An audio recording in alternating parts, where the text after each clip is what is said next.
ಅದಾನ ಅವ್ನು ನೋಡಿದ್ರೆ ಜೋಕರ್ ಅನ್ಸೋದಿಲ್ರಿ.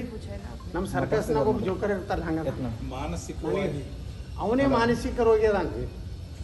ಹಲೋ, ಮಾನಸಿಕ ರೋಗಿ ಈಶ್ವರ್ ಖಂಡ್ರೆ ಸ್ಟೇಟ್ಮೆಂಟ್ ಹೇಳಿಲ್ಲ ಸರ್. ಜೋಕರ್ ಅಷ್ಟೇ ಅಲ್ಲ, ಮಾನಸಿಕ ರೋಗಿ ಅಂತ ಹೇಳಿ ಅದು ಎರಡೂ ಅವನೇ ಅದಾನ. ಬಿಗ್ ಜೋಕರ್ ಇನ್ ಕರ್ನಾಟಕ. ಸ್ವಾಮೀಜಿಗಳು ಕೂಡ ಕೆಲವು ಸ್ವಾಮೀಜಿಗಳು ಆಕ್ಷೇಪ ಮಾಡಿದ್ದಾರೆ. ಆ ಸ್ವಾಮಿಗಳಿಗೆ ನಾ ಕೇಳ್ತೀನಿ, ಬಸವಣ್ಣವರ ಅಂತ್ಯ ಹೆಂಗಾಯ್ತು ಅನ್ನೋದು ಡಾಕ್ಟರ್ ಎಂ ಕಲಬುರ್ಗಿ ಅವರು ಬರ್ತಾರೆ, ಇನ್ನೊಬ್ಬರು ಕಟ್ಟಿ ಮನಿ ಅಂತ ಬರ್ತಾರೆ. ಬಸವಣ್ಣವರ ಕೊನೆಯ ದಿನಗಳು ಏನಾಯ್ತು ಅನ್ನೋದು ಓದಲಿ.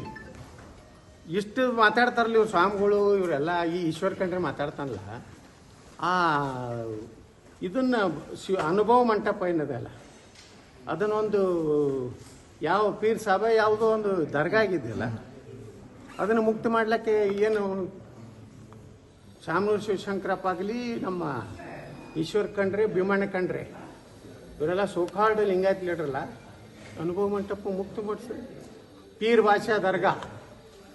ಇವತ್ತು ಅಲ್ಲೆಲ್ಲ ಕುರುಗಳದಾವ, ಹಿಂದೂಗಳ ಕುರುಗಳು. ಇದು ಲಿಂಗಾಯತರ ಶಿವ ಅನುಭವ ಮಂಟಪ ನಡೆದಿದ್ದು ಕುರು ಅದಾವ.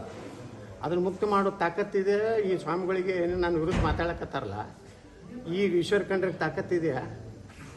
ಅವನೇ ಒಬ್ಬ ಜೋಕರ್ ಅದಾನ. ನನಗೇನು ಹೇಳ್ತಾನೆ ರೀ ಈಶ್ವರ್ ಖಂಡ್ರೆ. ಸರ್ ನಿಮ್ಮ ಟೀಮ್